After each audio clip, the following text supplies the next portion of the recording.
आइए मेरे प्यारे दोस्तों, आइए।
आइए मेरे मित्रों,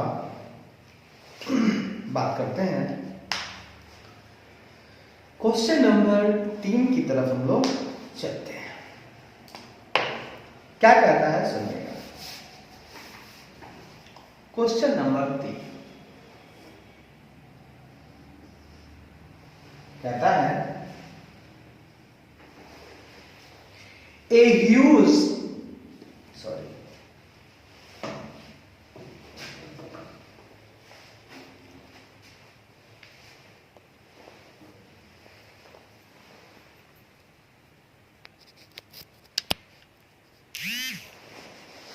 कहता है दोस्तों,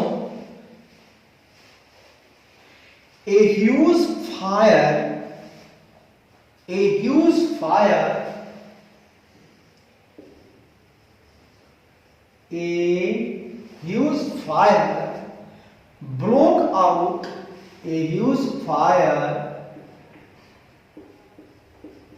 broke out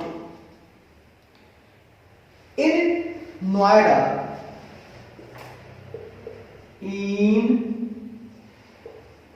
Noida,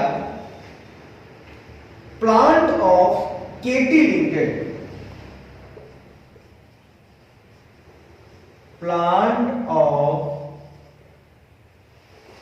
Limited, बात को समझिएगा दोस्तों। KT लिमिटेड कहता है ए huge fire broke out in Noida, plant of KT limited. बाप रे बाप, वाह, आग लग गई। अच्छा, नोएडा में है, नोएडा में वो था KT लिमिटेड का प्लांट था, ठीक है। हुआ क्या भैया, सुन के लीजिएगा, प्यार मोहब्बत से लीजिएगा। कहता है KT लिमिटेड के नोएडा प्लांट में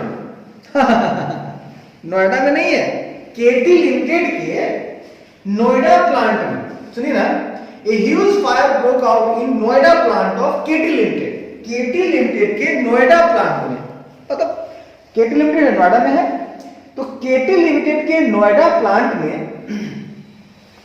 बहुत सुंदर, बहुत बढ़िया, बहुत अच्छा। तो KT लिमिटेड के नोएडा प्लांट में भीषण आग लग गई।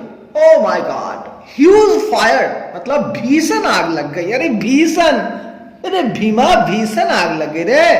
तो KT limited A huge fire broke out, एक भीषण आग लग गई है Noida plant of KT limited के नोएडा प्लांट में भीषण आग लग गई, भीषण आग लग गई। ओ माय गॉड, सब जल के भस्म हो गया, जल के भस्म हो गया।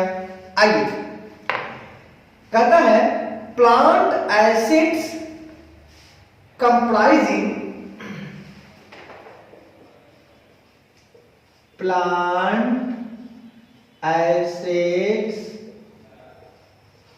comprising plant assets comprising building, machinery, building,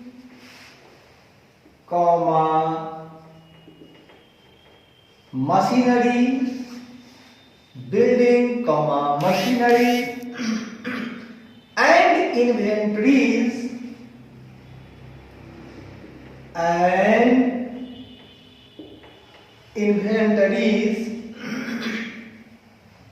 were ensued from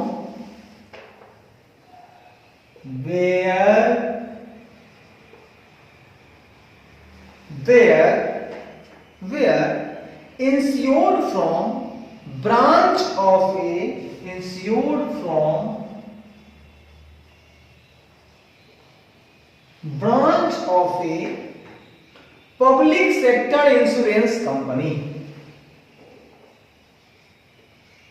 Public sector insurance company. Sorry क्या बोली यहां, देखो बउआ हम बोली यही कि plant assets comprising building, machinery and inventories were insured from branch of a public sector insurance company.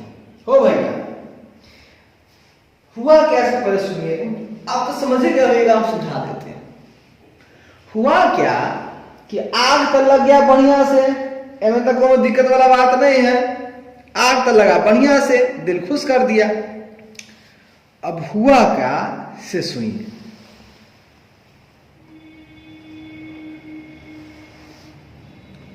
अब गौर से सुनिए कि हुआ क्या. ठीक है,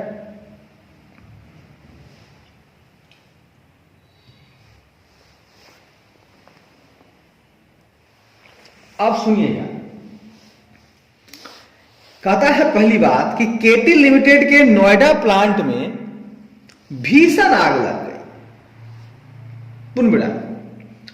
और आगे कहता है कि प्लांट एसेट मतलब प्लांट की जो संपत्ति है, कंप्राइजिंग जिसमें भवन, मशीनरी और इन्वेंटरी शामिल है ना, का बीमा, वेयर इंश्योर्ड का बीमा एक सार्वजनिक क्षेत्र की बीमा कंपनी की शाखा से कराया गया था. बीमा कंपनी करा लिया ना, बीमा करा लिया था, बड़ा सुंदर काम किया था. तो कहता है कि केटी लिमिटेड के नोएडा प्लांट में भीषण आग लग गई और आगे बढ़ेगा. प्लांट की संपत्ति जिसमें बिल्डिंग है, मशीनरी है, इन्वेंट्री है आदि शामिल है, उनका बीमा एक सार्वजनिक क्षेत्र की बीमा कंपनी की शाखा से कराया गया था. अब पब्लिक सेक्टर इंश्योरेंस कंपनी का एक ब्रांच में हम चले गए. सार्वजनिक क्षेत्र की जो आपकी बीमा कंपनी है उसके शाखा से इन्होंने करा लिया था कि भैया नुकसान फुकसान होता हुआ तो दी है, ठीक है देवा होता तब ना होता ना देखो. आग लगा है, नुकसान हुआ है. आगे apart from an insurance,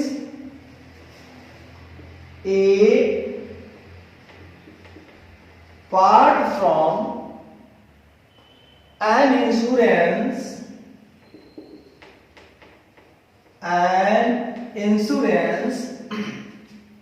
surveyor,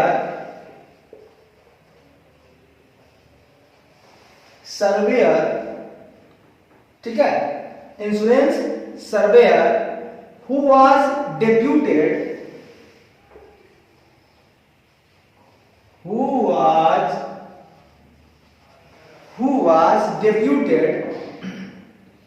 for assessing loss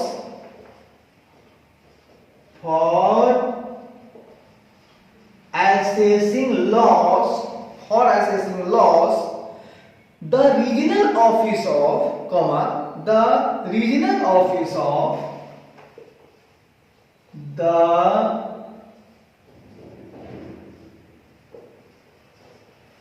regional office of regional office of, ठीक है, the regional office of insurance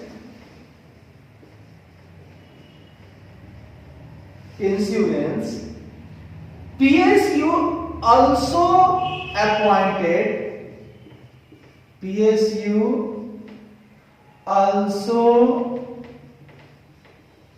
appointed ACA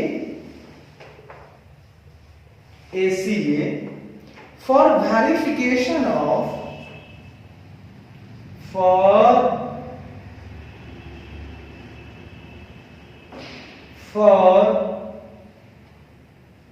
verification of SCA for verification of books of accounts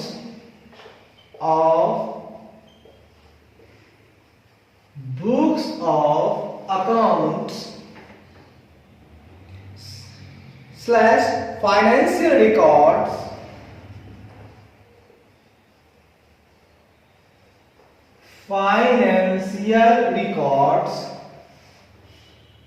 of the company,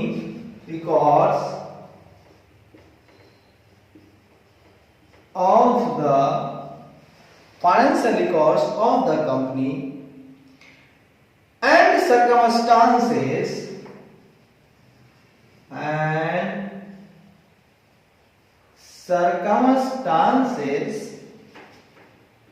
surrounding the loss. Sir बड़का line है, अरे छोटा हो जाएगा, tension मत। देखिए हमने कहा apart from an insurance surveyor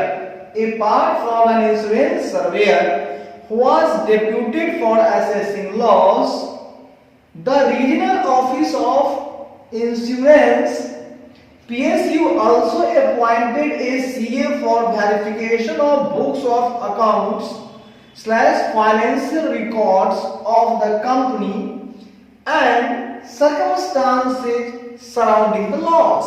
ओ भैया अंग्रेजी बहुत झाला, कुछ कहानी हो मैं कहे जा कि इंश्योरेंस सर्वेयर का है, ये है इंश्योरेंस वाला जे लॉस के गणना करता है, लेकिन एगो आवरी काम हो गए, ई तो है है करते से करवे करते इंश्योरेंस सर्वेयर, आ एगो रीजनल ऑफिस से है ना इंश्योरेंस पीएसयू के है ना कहियो पब्लिक सेक्टर वाला, तो पब्लिक सेक्टर के इंश्योरेंस के एगो रीजनल ऑफिस है, क्षेत्रीय ऑफिस, हुआ से भी एगो अपॉइंट कर दिल सीए के कि रे भैया तू जो वेरिफिकेशन का, तो इंश्योरेंस सर्वेयर आता है तो वो देखते ही हमरा कितना अथी पड़ता है देवेला, आ ई जे है आपका सीए आता है तो वो जो है से कि अपना बुक्स पे अकाउंट देखता है, आ कंपनी के रिकॉर्ड देखता है कि आखिर लॉस जे है जे सर्वेयर कहे छै से आई बुक में लिखायल है से ओमे की अथी है अंतर, ये बतवाना भैया। हाँ चल आओ अब समझा अब हो भैया अब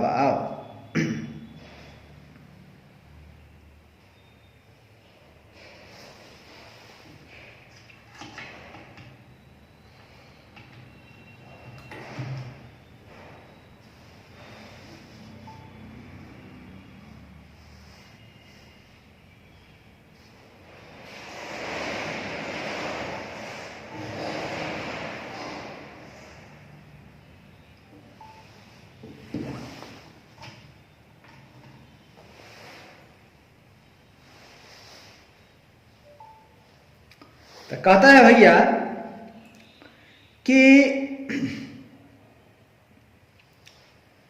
सुनेगा एकदम गौर से, assessing loss for assessing loss मतलब नुकसान का आकलन करने के लिए नियुक्त किए गए, हु वाज डिप्यूटेड नियुक्त किए गए बीमा सर्वेक्षक के अलावा, बात समझिएगा, apart from an insurance surveyor who was deputed for assessing loss, मतलब नुकसान का आकलन करने के लिए नियुक्त किए गए बीमा सर्वेक्षक के अलावा, नियुक्त किए गए बीमा सर्वेक्षक के अलावा the regional office of insurance के अलावा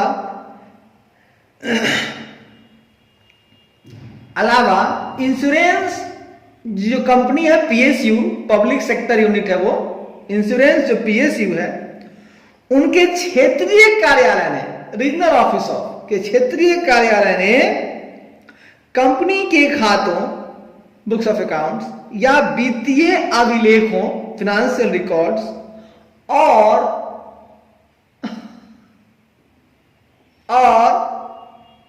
नुकसान से जुड़ी परिस्थितियों and circumstances surrounding the loss, और नुकसान से जुड़ी परिस्थितियों का सत्यापन करने के लिए, वेरिफिकेशन करने के लिए एक सीए को भी नियुक्त किया था। यही बात बोले ना, यही बोले ना, वो तो कैलको से कैलको एगो कैलको तो कह रहा है भैया, पूरी बात सुनिएगा कि केटी लिमिटेड के नोएडा प्लांट में भीषण आग लग गई। आगे प्लांट की संपत्ति जिसमें बिल्डिंग, मशीनरी और इन्वेंटरी शामिल है का बीमा एक सार्वजनिक क्षेत्र की बीमा कंपनी की शाखा से कराया गया था। आगे नुकसान का आकलन करने के लिए नियुक्त किए गए बीमा सर्वेक्षक के अलावा, इंश्योरेंस सर्वेयर के अलावा बीमा पीएसयू के जो क्षेत्रीय कार्यालय ने कंपनी के खातों या वित्तीय अभिलेखों और नुकसान से जुड़ी परिस्थितियों के सत्यापन के लिए, नुकसान से जुड़ी जो परिस्थितियां हैं, है ना, नुकसान हो गया, क्या क्या परिस्थिति होगी, उससे उस नुकसान से क्या समस्या आया, तो नुकसान से जुड़ी परिस्थितियों, क्या क्या परिस्थिति हो रहा है, परिस्थितियों के सत्यापन के लिए, के वेरिफिकेशन के लिए एक सीए को भी नियुक्त किया था। बड़ा अच्छा काम किया भैया, सीए को ले आए। मतलब बजा आराम से ठंडे दिमाग से। आगे कहता है, he was also requested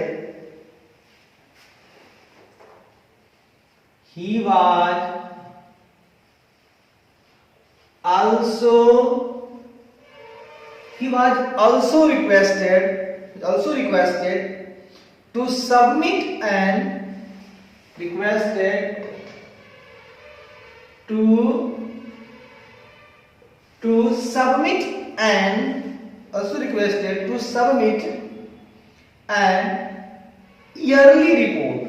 Submit an yearly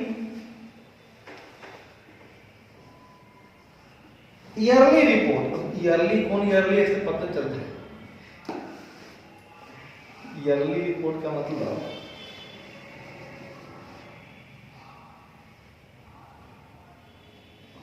सुनिए, he was also required to submit an yearly report.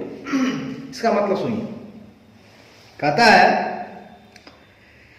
उनसे भी जल्दी रिपोर्ट जमा करने का अनुरोध किया गया था। ठीक है, इनसे भी कहा गया थोड़ा जल्दी रिपोर्ट दीजिए। अब सही बात है, आग लगा है, वो रिपोर्ट देगा, इंश्योरेंस सर्वेयर देवे करेगा। ठीक है ना, जो इंश्योरेंस सर्वेयर है, ठीक है ना, सो बोलते हैं हम जो बीमा सर्वेक्षक जो है ना, जो बीमा सर्वेक्षक है वो तो देगा ही, भैया सीए साहब आप भी थोड़ा जल्दी से दीजिए, सबमिट कीजिए। उनसे भी जल्दी रिपोर्ट जमा करने का अनुरोध किया गया था। अच्छा बात, आगे कहता है would the report by CA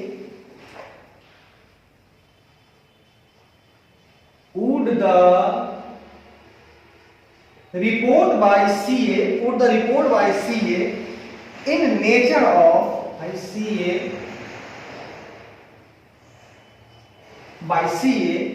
in nature of audit report. Would the report by CA, क्या सवाल पूछा, मजा आ गया भैया। कहता है would the report by CA in nature of audit report. सवाल आपसे पूछा जा रहा है भैया कि क्या सीए की रिपोर्ट ऑडिट रिपोर्ट की प्रकृति की होगी? क्या वो जो सीए रिपोर्ट दे रहा है वो ऑडिट रिपोर्ट के नेचर में आता है? ये भीषण आग वाला, पहले सुनिए, पूरा बात सुनिए। केटी लिमिटेड के नोएडा प्लांट में, पहले सुनिए, a huge fire broke out in Noida plant of KT limited. KT limited के नोएडा प्लांट में भीषण आग लग गई। Plant assets comprising building, machinery and inventories were insured from branch of a public sector insurance company. Plant की संपत्ति जिसमें building, machinery और इन्वेंटरी शामिल है का बीमा एक सार्वजनिक क्षेत्र की बीमा कंपनी की शाखा से कराया गया था। Apart from an insurance surveyor who was deputed for assessing loss, the regional office of insurance PSU also appointed a CA for verification of books of accounts, financial records of the company and circumstances surrounding the loss। कहता है नुकसान का आकलन करने के लिए नियुक्त किए गए बीमा सर्वेक्षक के अलावा बीमा पीएसयू के क्षेत्रीय कार्यालय ने कंपनी के खातों, वित्तीय अभिलेखों और नुकसान से जुड़ी परिस्थितियों के सत्यापन के लिए एक सीए को भी नियुक्त किया था। क्या था? He was also requested to submit an yearly report, early report। उनसे भी जल्दी रिपोर्ट जमा करने का अनुरोध किया गया था। Would the report by CA in nature of audit report? क्या सीए की रिपोर्ट ऑडिट रिपोर्ट की प्रकृति की होगी? अब सवाल का जवाब दीजिए, आप बताइए क्या उसका है। अब देखिए क्या है, आइए ना देखते हैं क्या है, तो बताएगा, वक्त बताएगा। आइए चलिए 1 to 1 करते हैं।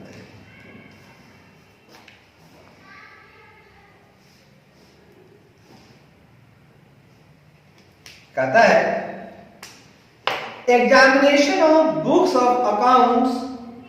आप बुक्स ऑफ अकाउंट एग्जाम कर सकते हैं, कोई दिक्कत नहीं, एक CA books of account exam कर सकता है, लेकिन उसका कुछ पर्पस के लिए। अब हर जगह नहीं, अब क्या पर्पस बता देते हैं, उसमें तुलना कर लीजिए। अगर वो वाला बात है तो रिपोर्ट और वाला है, वो वाला बात नहीं है तो नहीं है। सुनिए क्या है आंसर। कहता है examination of books of accounts, examination of books of accounts, examination of books of accounts for a specific purpose, for a specific purpose। देखिए भैया ऑडिटर, भैया सीए साहब अहाँ के हम बताबै छियै अहाँ कथी कथी लागी बुक्स ऑफ अकाउंट जांच सकै छी। तो आंसर कर रहे हैं विशिष्ट उद्देश्य के लिए लेखा पुस्तकों की जांच, examination of accounts, examination of books of accounts for a specific purpose, विशिष्ट उद्देश्य के लिए लेखा पुस्तकों की जांच। आइए बात करते हैं। कहता है पहला एकदम बुलेट में देंगे, मेरा बुलेट ऐसा है, आपका बुलेट ऐसा है, हम नया सीखे हैं एकदम। बिंदु आ गया, अब वहां से ये निकल गया, बराबर समझ रहे हैं बस।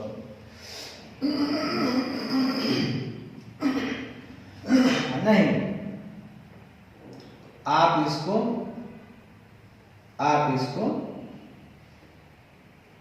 ऐसे भी कर सकते हैं, जैसा आपका मतलब, मेरे हिसाब से ये ऐसे अच्छा लगता है, ठीक है। An audit is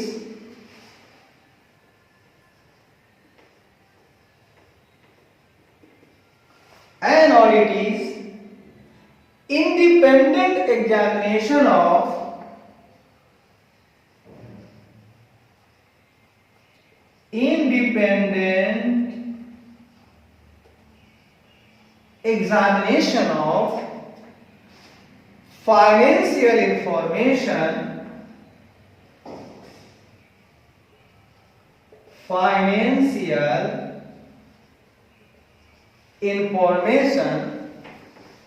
of any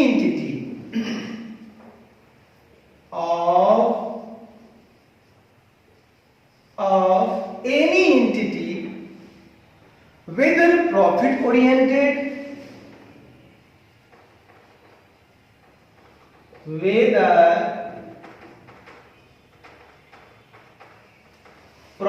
oriented, or not. Profit oriented or not, and irrespective of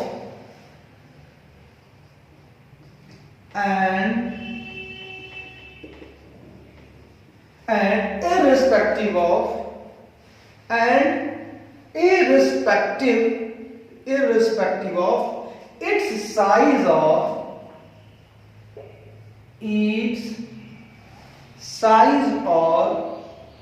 legal form,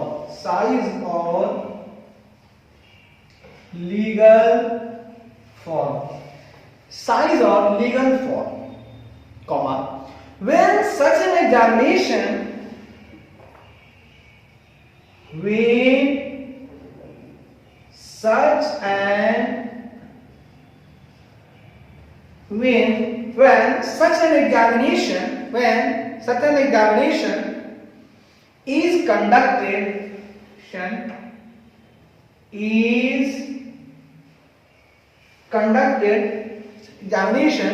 is conducted with a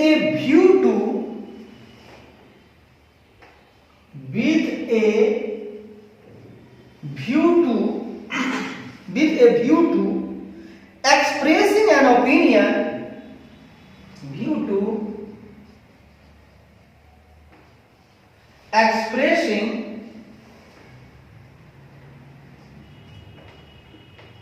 opinion thereon. Sir क्या बात है भैया, जो बोलूंगा बढ़िया बोलूंगा, मजा दूंगा भैया, मजा आएगा भैया। भैया अरे भैया दिमाग का है कचरा खाया सामने है, जल्दी के चक्कर में कर लो यार। कुछ नहीं हुआ, मैं अभी भी जवान हूँ, मैं बच्चा हूँ, बहुत छोटा बच्चा हूँ, छोटा बच्चा। आराम से आइए। तो कहता है an audit is independent examination of financial information of any entity whether profit oriented or not, and irrespective of its size or legal form. When such an examination is conducted with a view to expressing an opinion thereof. भैया auditor साहब का काम है opinion देना, इसीलिए तो काम करते हैं। ऑडिटर साहब आप जाइए फाइनेंशियल इंफॉर्मेशन का किसी भी एक एंटिटी का जिसके आप ऑडिटर हैं, उसकी जो वित्तीय जानकारी मिल रही है ना, उसकी स्वतंत्र रूप से जांच कीजिए, परतंत्र रूप से नहीं, ठीक है ना, बायस्ड होकर नहीं, अनबायस्ड तरीके से काम कीजिए। चाहे वो प्रॉफिट वाला हो ऑर्गेनाइजेशन, चाहे बिना प्रॉफिट वाला हो ऑर्गेनाइजेशन, चाहे उसका कोई भी साइज हो, चाहे उसका कोई भी लीगल फॉर्म हो, बस आप उस पर अपना ओपिनियन दे दीजिएगा। ठीक है सर, दे देंगे, कोई दिक्कत वाली बात नहीं है। तो कहता है साहब, लेखा परीक्षा किसी भी इकाई की वित्तीय जानकारी की स्वतंत्र जांच है। ये ना बोले भैया कि लेखा परीक्षा जो है किसी भी इकाई की वित्तीय जानकारी की स्वतंत्र जांच है, कौमा, चाहे वह लाभोन्मुख हो, प्रॉफिट ओरिएंटेड, लाभोन्मुख, चाहे वह लाभोन्मुख हो ठीक है, या न हो, चाहे वो लाभान्मुख हो या न हो, चाहे वह लाभोन्मुख हो या न हो, कॉमा, और उसका आकार एंड उसका आकार या कानूनी स्वरूप, लीगल फॉर्म मतलब कानूनी स्वरूप, तो उसका आकार या कानूनी स्वरूप पर ध्यान दिए बिना, इररिस्पेक्टिव ऑफ इट्स साइज और लीगल फॉर्म, कहता है, और उसके आकार या कानूनी स्वरूप पर ध्यान दिए बिना, कॉमा, जब ऐसी जांच उस पर राय व्यक्त करने के उद्देश्य से की जाती है। जब ऐसा जो जांच है, इस कंडक्टेड ए व्यू, ये जो जांच है वो जांच है उस पर राय व्यक्त करने के उद्देश्य से, उनका व्यू क्या है कि उस पर हम अपना व्यक्त करेंगे राय, ओपिनियन। तो पूरी बात समझेंगे। लेखा परीक्षा किसी भी इकाई की वित्तीय जानकारी की स्वतंत्र जांच है, बहुत अच्छी बात है, चाहे वह लाभोन्मुख हो या न हो, कॉमा, और उसके आकार या कानूनी स्वरूप पर ध्यान दिए बिना, जब ऐसी जांच, सुनिएगा, जब ऐसी जांच उस पर राय व्यक्त करने के उद्देश्य से की जाती है, ठीक है, ये जो है ना, जब ऐसी जांच भी उस पर राय देना है, उस पर राय व्यक्त करने के उद्देश्य से की जाती है, तो ये हुआ ऑडिट, ठीक है जी भैया।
आइए दोस्तों,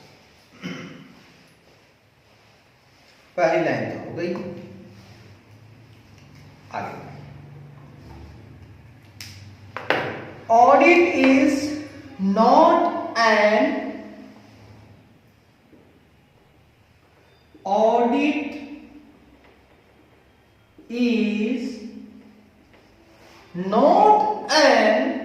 ऑफिशियल इन्वेस्टिगेशन,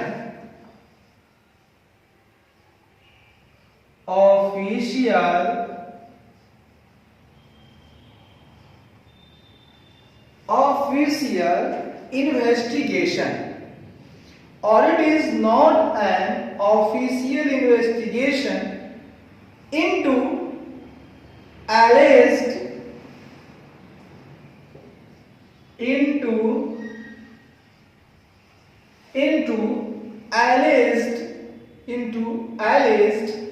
wrongdoing,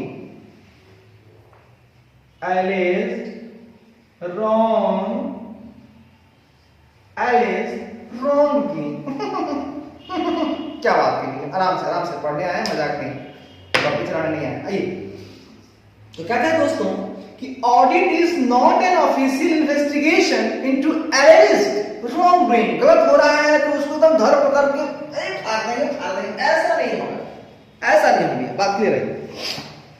कहता है दोस्तों कि लेखा परीक्षा जो है ना, ये जो है ऑडिट जो है, लेखा परीक्षा जो है एलेज्ड मतलब एलेज मतलब आरोपित, आरोप लगा दिया गया आप पर।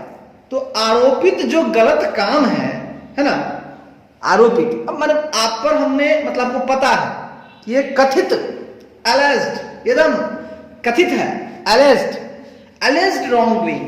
ये जो कथित गलत काम है, उन कामों की आधिकारिक जांच नहीं है, ऑफिशियल इन्वेस्टिगेशन नहीं है। भैया क्या आप गलत कर रहे हो तो आपको हम पूरी जो है आधिकारिक इन्वेस्टिगेशन आपका कर रहे हैं, तो ऑडिट इन्वेस्टिगेशन नहीं है। Audit is not an investigation. कि जो आपका कथित गलत काम है, तो लेखा परीक्षा कथित गलत कामों की आधिकारिक जांच नहीं है भाई साहब, आधिकारिक जांच नहीं है। मजा मजा मजा ले ले रे, ले ले ले ले ले ले मजा रे, मजा मजा मजा ले ले रे, ले ले ले ले ले ले मजा रे, मजा मजा मजा ले ले रे, ले ले ले ले ले ले मजा। आई आराम से आराम से आराम से। अगली बात, अगली बात कहता है in this case,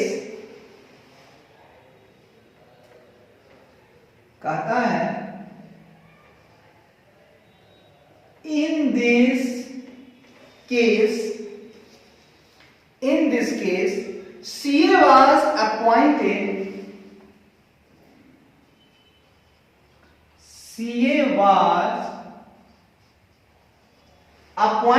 in this case CA was appointed for verification of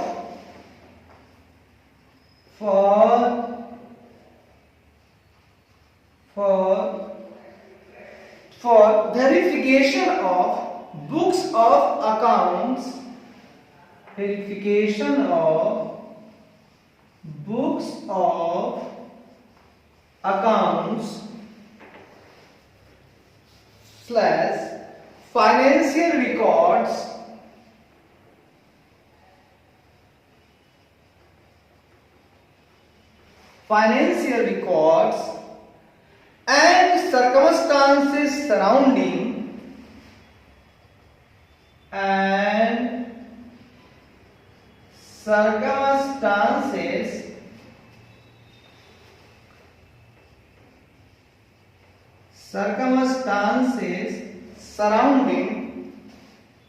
the loss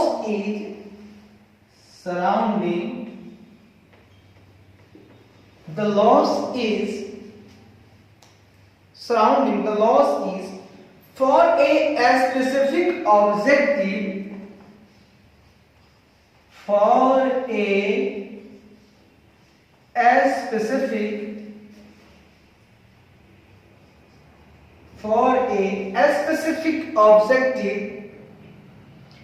to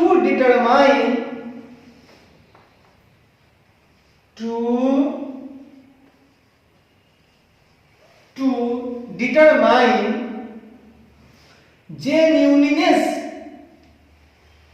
genuineness,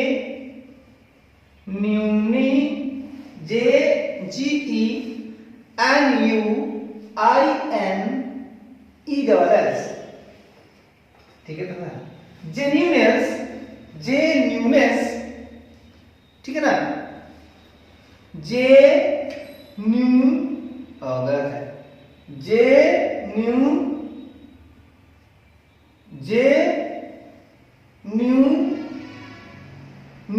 है, नी तो ये गया, फिर नेस लिखिए, देखिए genuineness ऐसा है ना, genuineness एक वर्ड में ही नहीं आता है, पढ़ावे चले था भाई, क्या करें। आइए hello, to determine genuineness of loss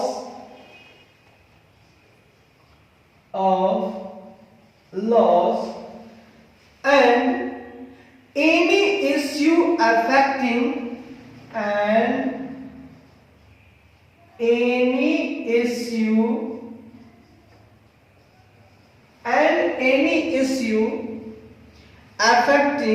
liability of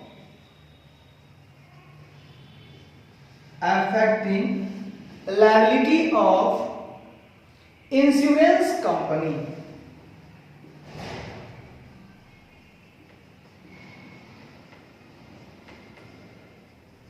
sir का लिखी कई का लिखी सर जी बताइए उन्हें बताते हैं भैया। तो मैंने कहा दोस्तों in this case CA was appointed for verification of books of accounts, financial records and circumstances surrounding the loss, each for a specific objective to determine genuineness of loss and issue and any issue affecting liability of the insurance company। Full stop. तीनों बात सुना के चिंता नहीं कीजिएगा। देखिए हमने कहा दोस्तों गौर फरमाइएगा, मैंने कहा क्या कहा सुनिए कि सुनिएगा इस मामले में इन दिस केस इस मामले में लेखा पुस्तकों या वित्तीय अभिलेखों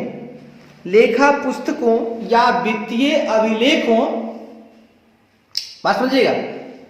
CA was appointed for verification of books of account, financial records and circumstances surrounding the loss। पूरा एक सब्जेक्ट है ना, इसलिए बोल रहा हूं कि लेखा पुस्तकों, वित्तीय अभिलेखों, फाइनेंशियल रिकॉर्ड्स, वित्तीय अभिलेखों तथा हानि से संबंधित परिस्थितियों के सत्यापन के लिए CA की नियुक्ति की गई थी।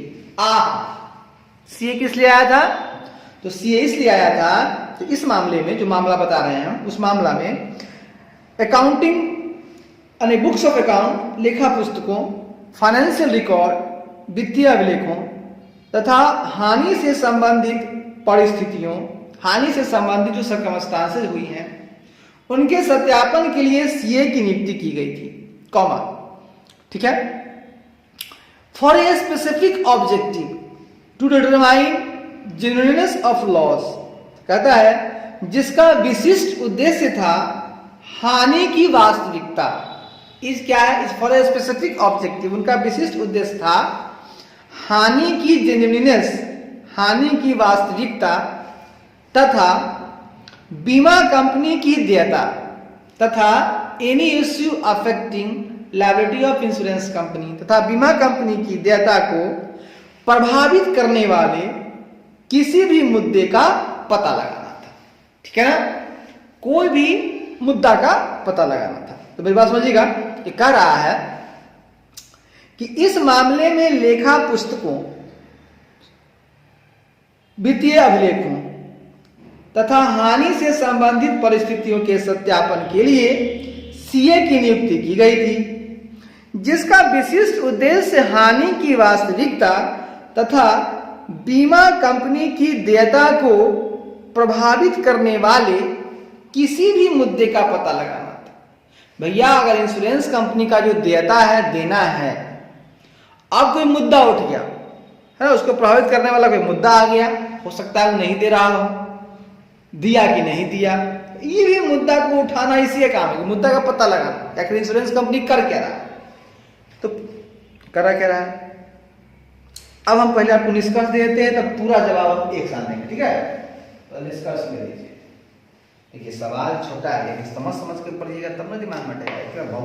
हौजा के पढ़ेगा तो हौजा के पढ़िएगा तब भौजा में जाइएगा, किताबा लेके ढूंढते रहिएगा।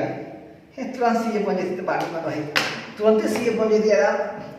अब मारती छक्का छक्का सब खूब अच्छे से पेट एकदम डांस करती है, जल्दी CA बन जाती, बुढ़ौती ना साफ जवाने में CA बने के बाद तनका एकांत में बैठ के पढ़ेगा बोले, लेकिन ना बाबा ना, जो समय पर मांगे से दे हड़बड़ाए के नहीं खेल, हड़बड़ाना नहीं साहब। कंक्लूजन क्या है साहब? कंक्लूजन्स। अब आपको हम कंक्लूजन देते हैं, कहता है work performed by CA, work performed by CA in nature of investigation is nature of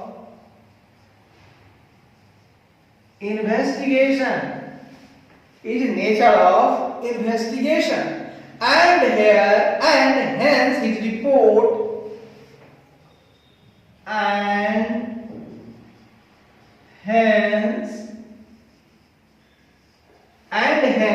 his report will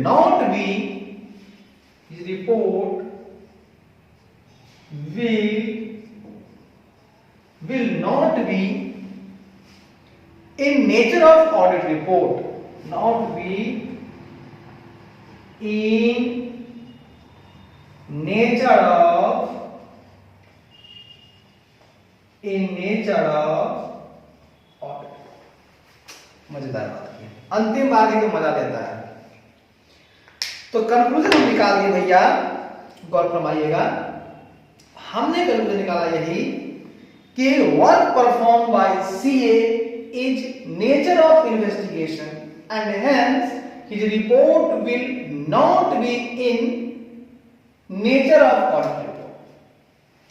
वाह, गुड, बहुत बढ़िया। तो हमने, अब देखिएगा भाई साहब, हमने क्या किया। तो हमने निष्कर्ष दिया कि सीए द्वारा किया गया कार्य जांच की प्रकृति का है।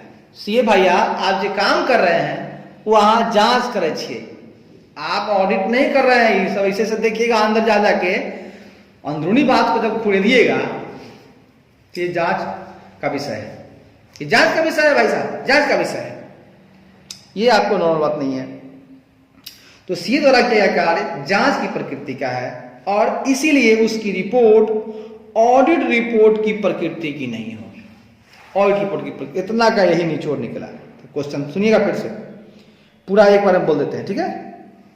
कहता है केटी लिमिटेड के नोएडा प्लांट में भीषण आग लग गई। अगला, प्लांट की संपत्ति जिसमें बिल्डिंग, मशीनरी और इन्वेंट्री शामिल है का बीमा एक सार्वजनिक क्षेत्र की बीमा कंपनी की शाखा से कराया गया था। बीमा कंपनी की शाखा से कराया गया था। अगला, नुकसान का आकलन करने के लिए नियुक्त किए गए बीमा सर्वेक्षक के अलावा बीमा पीएसयू के क्षेत्रीय कार्यालय ने कंपनी के खातों, वित्तीय अभिलेखों और नुकसान से जुड़ी परिस्थितियों के सत्यापन के लिए एक सीए को भी नियुक्त किया। अब यहां पर बहुत बात कर रहा है, बुक्स ऑफ अकाउंट दिख रहा है, डबल काम हो गया। उधर आपका इंश्योरेंस सर्वेयर है, ये है, वो तो आकलन कर ही रहा है, इधर नुकसान का आकलन करने के लिए वो तो है, ये है, जोरे जोरे ने सीए घुसा दिया। जो रीजनल ऑफिसर सीए को ले आया, वो लगाया हम तूफान मचाने, वो नो खोदिए रहा है, दोनों मिलकर खोदने, ये बहुत भारी खोदाई हो जाएगा। तो इतना बड़ा खोदाई जो होगा, अगर 2 आदमी खोदेगा, ये सब खोदाई मामूली खोदाई नहीं है, ये जाएगा इन्वेस्टिगेशन। तो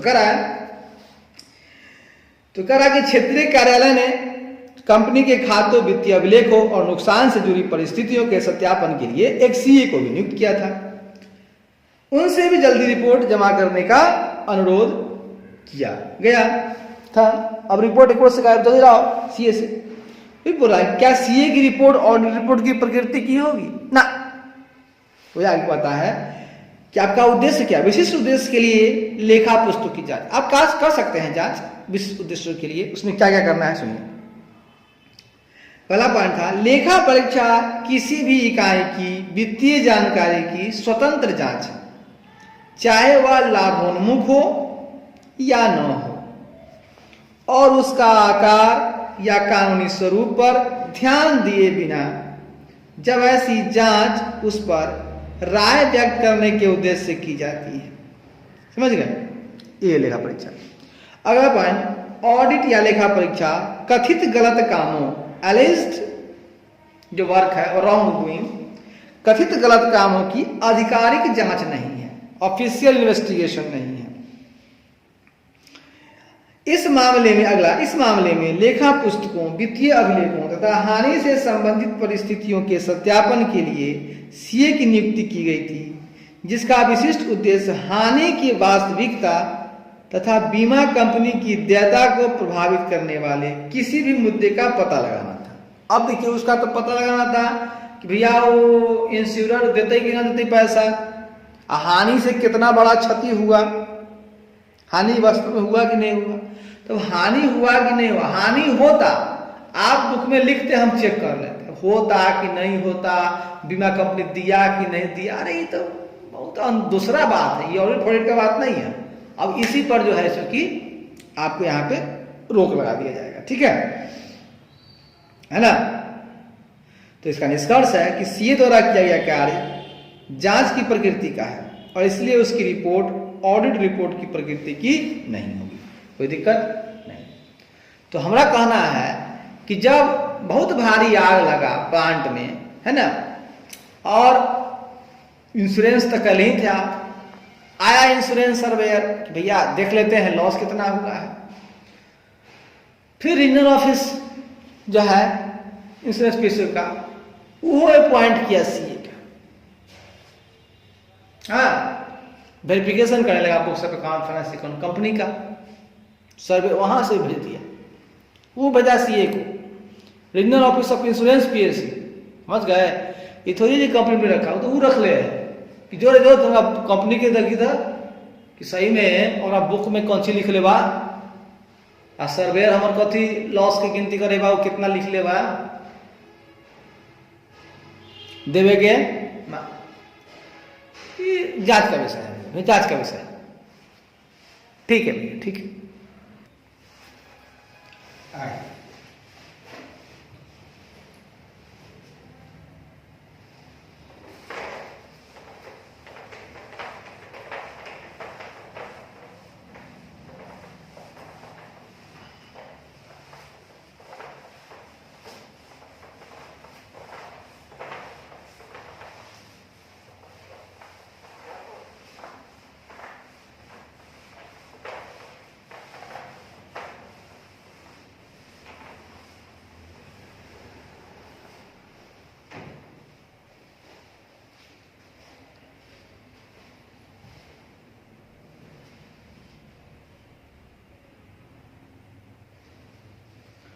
अगला सवाल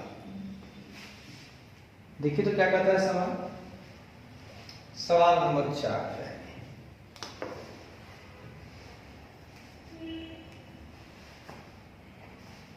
कहता है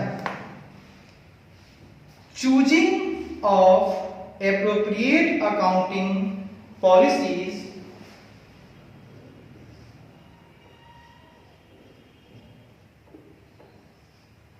choosing of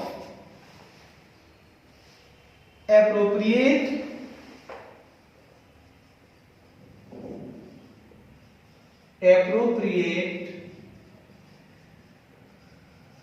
accounting policies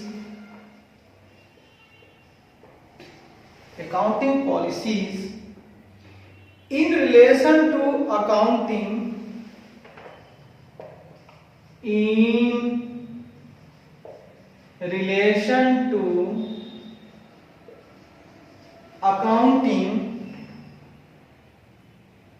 issues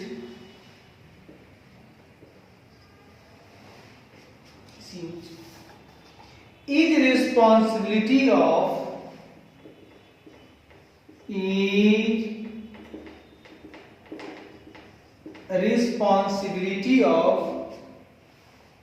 management.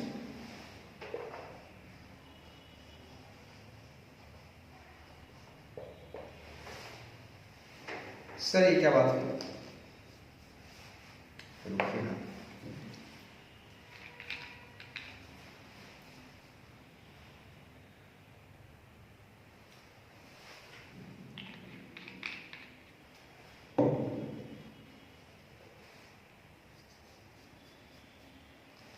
सवाल को सुनिएगा पहले, समझिएगा क्या कहता है। सवाल कहता है कि choosing of appropriate accounting policies, ठीक है, policies in relation to accounting issues is responsibility of management, कहता है लेखा मुद्दों, accounting issues in relation to accounting issues, लेखा मुद्दों के संबंध में उचित लेखांकन नीतियों का चयन प्रबंधन की जिम्मेदारी है। मतलब कि लेखांकन मुद्दों के संबंध में उचित लेखांकन नीतियों का चयन, उचित लेखांकन नीतियों का चयन प्रबंधन की जिम्मेदारी है। इस बार आपसे पूछा जा रहा है, आगे कहता है do you agree, do you agree, क्या आप सहमत हैं? Discuss duty of auditor, discuss duty of auditor if any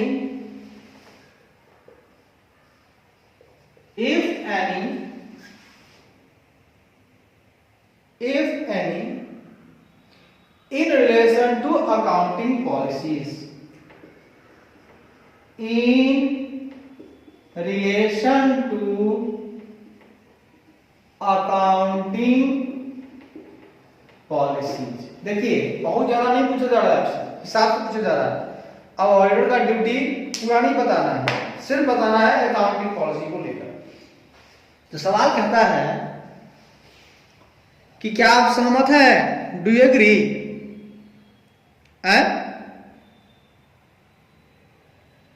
क्या आप सहमत हैं? उसके बाद लेखांकन नीतियों के संबंध में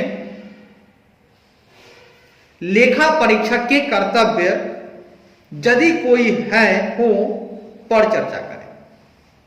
कहता है लेखांकन नीतियों के संबंध में लेखा परीक्षक के कर्तव्य यदि कोई हो पर चर्चा करें।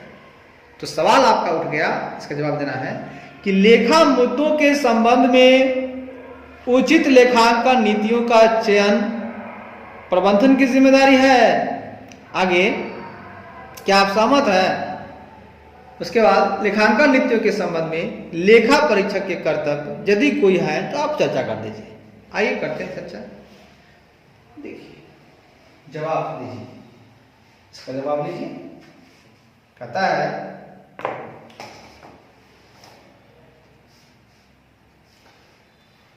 Selection of accounting policies, answer में लिखिएगा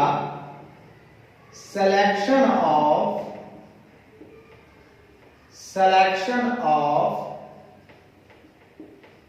accounting policies, मतलब लेखांकन नीतियों का चयन। ठीक है ना, लेखांकन नीतियों का चयन कौन करेगा, यही बात है ना। Selection of accounting policy. आइए पहला पॉइंट, पहला पॉइंट कहता है दोस्तों choosing of appropriate accounting policies, choosing of appropriate accounting policies, choosing of appropriate accounting policies is responsibility of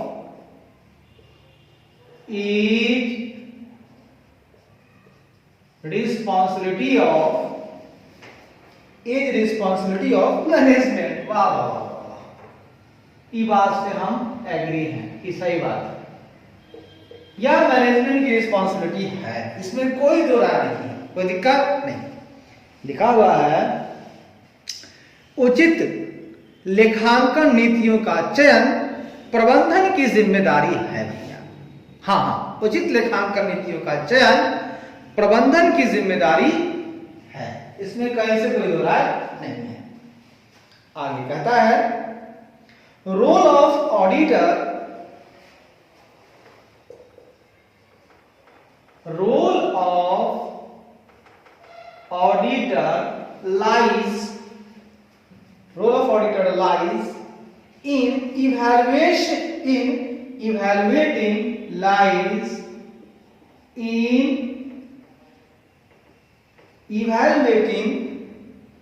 selection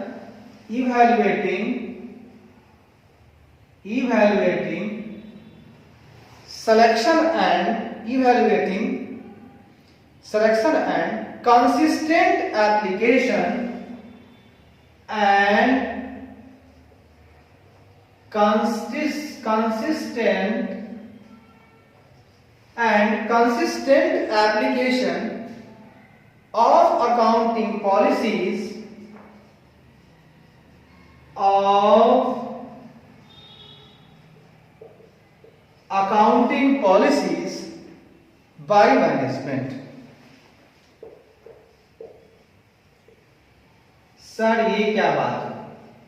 बात हुई role of auditor lies in evaluating selection and consistent application of accounting policy by management. Management जो लगातार use कर रहा है उसको ही सिर्फ evaluate करेगा, ठीक है ना? आगे बढ़िए। तो कहता है दोस्तों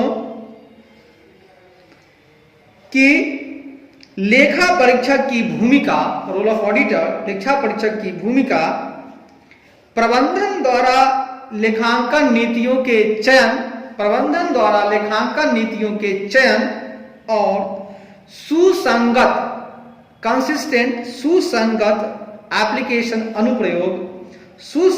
अनुप्रयोग का मूल्यांकन करने में निहित है। लाइज मतलब निहित है, ठीक है? तो पूरा बात हो गया कि उचित लेखांकन नीतियों का चयन प्रबंधन की जिम्मेदारी है। आगे लेखा परीक्षक की भूमिका प्रबंधन द्वारा लेखांकन नीतियों के चयन और सुसंगत अनुप्रयोग का मूल्यांकन करने में निहित है। वो सिर्फ मूल्यांकन करेगा भैया, और कोई टेंशन वाली बात नहीं। चलिए ठीक है, आगे कहता है auditor's duty in relation to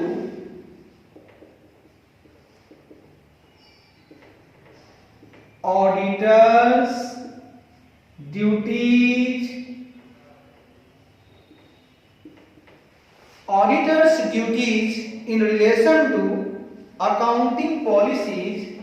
in relation to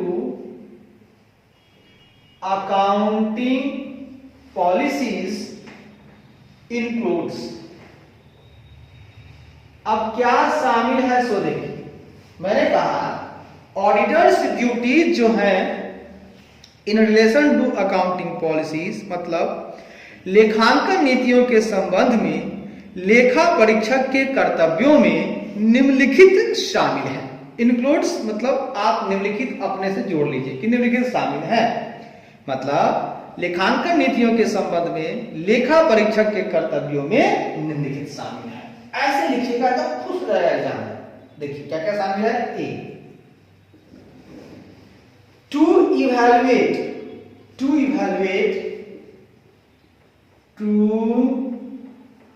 evaluate whether accounting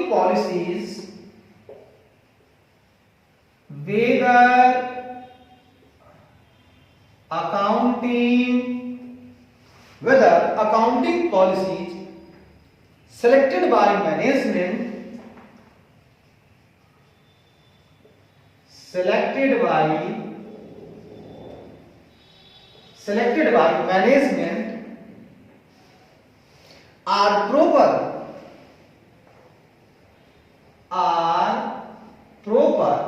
and to evaluate whether accounting policy selected by management are proper। ये पहली बात क्या देखेगा लेखा परीक्षक का कर्तव्य पहला क्या है? पहला है यह मूल्यांकन करता है कि क्या प्रबंधन द्वारा चुनी गई लेखांकन नीतियां उचित हैं।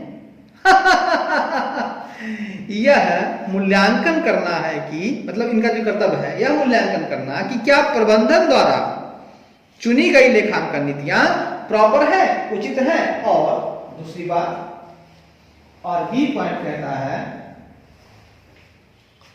whether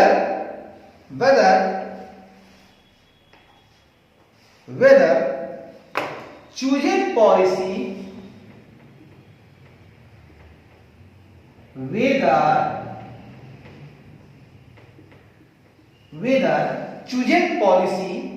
whether chosen policy has been applied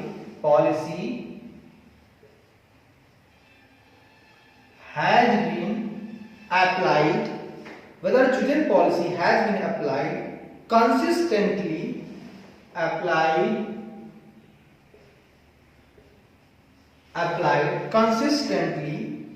on a period to period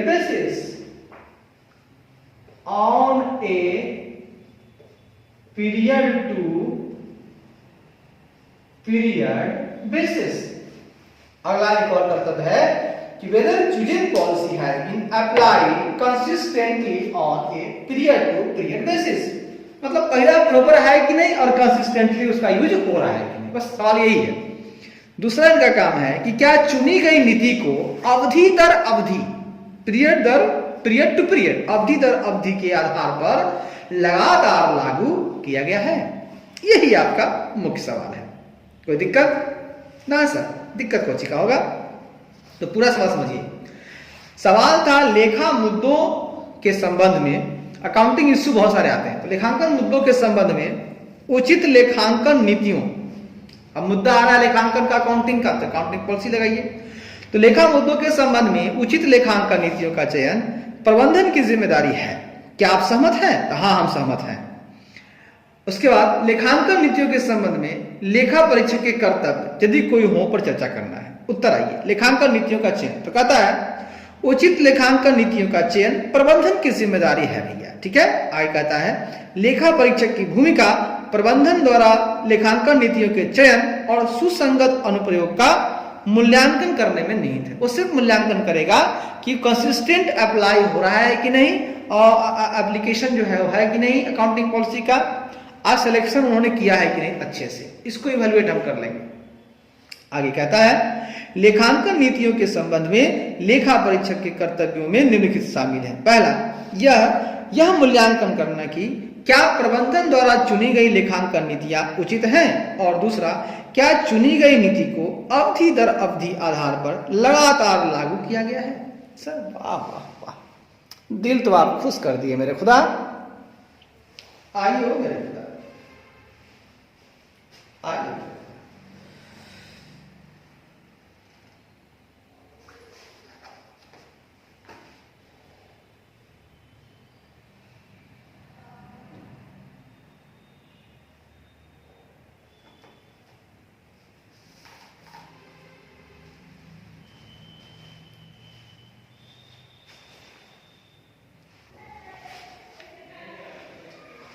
तो जहां रहिए, खुश रहिए मेरे दोस्त, मुस्कुराते रहिए, घुमाते रहिए। तुम मुझे वक्त दो, मैं तुम्हें टिप्पणी दूंगा। ये मेरा कथन है। जय हिंद, जय भारत, जय हिंद, जय वंदे वंदे वंदे मातरम।